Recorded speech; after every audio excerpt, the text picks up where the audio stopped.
The moon stays bright when it doesn't avoid the night. Rumi. Since the beginning of their conscious life, Homo sapiens have been building monuments for different purposes.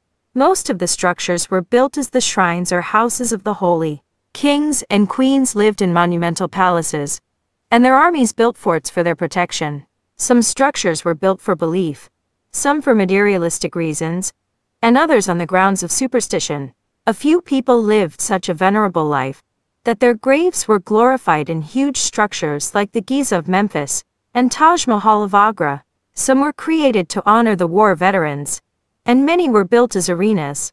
Perhaps each was meant to be a symbol of creativity, so that they could be explored in any way imaginable. This was a means for the needy to show their determination, a sign of legacy that still stands today.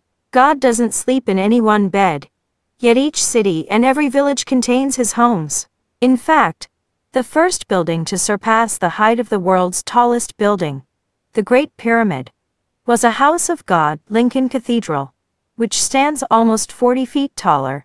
The cathedral was built in England in 1311, 3,800 years after the Great Pyramid was erected. There are approximately 6,000 churches in New York City alone, yet hundreds of homeless individuals sleep on the streets. In the vicinity of the largest, Bachi Mosque and Minari, Pakistan, thousands snore on footpaths. This highlights the duality of man, who would create wonders for God but neglect the people all around him. Humans not only raised buildings of clay and rock but also built pyramids of systems, towers of tyranny, minarets of monarchs, statues of liberty, and tombs of invaders. What used to be viewed as power struggles within a system of rules are now seen in most businesses as a way in which to grow, either momentarily or politically. Times change, structures evolve. People don't. Today, while surfing on Instagram, I came across the following post. Asterisk? I don't know much about the copyright rules of this post, but the topic intrigued me, so I wanted to share it with all of you. I tried to read the TOS terms of use sharing of Instagram, but you likely already know they are so ambiguous that they never clarify anything. If I have violated my account in any way, I apologize in advance. It doesn't matter how expressive I am. I wouldn't be able to explain what this post says. As Galileo Galilei said, mathematics is the language of the universe, cameras are the language of the time. Pictures lock moments, and Instagram is great at conveying those instants. It's all about capturing the moment. Historically, we, the common people, drew on walls of caves, while the mighty built monuments. Today we take pics and make videos.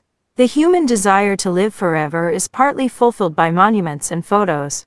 And yet, while the pictures may live on forever, what of our time in the moment? It is spent trying to commemorate rather than celebrate. A king would build a Taj Mahal to say I love you, while the poor will search for a red rose. Beauty is in the eyes of the beholder. For some, nature is enough, while others seek to exploit the land around them to feel a sense of grandeur. Yet it is in simplicity that we find tranquility. One way or the other. A temporary being's ultimate desire is to be remembered permanently. We all want to leave our marks on earth, but not everyone who is documented in history built monuments. Some are remembered for their holiness, and others for their intellectual work. Some made conquests, and some chose to kiss the rope of death, refusing to be subjugated. Some made sacrifices for freedom, while others made sure their nations were able to live freely. Some fought wars to become kings, and some ignited revolutions to dethrone the warmongers. Some live on through folklores, and some are recorded in historic tales. Some live through mummification, and some through statues. Some live through tombs, and some through their poetry. We all want to leave something behind. But is it worth leaving others behind in pursuit of this? We are all equal, yet try our hardest to be different. But does it mean anything when we're all destined to return to the same place? We try to please with art, but we also need to please the heart. I have chosen to live peacefully as an ordinary human being.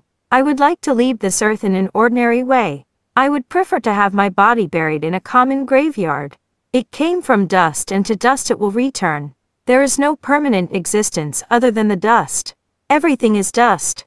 You, me, Mars, the moon or Earth, so are all those grand monuments on it. Credits.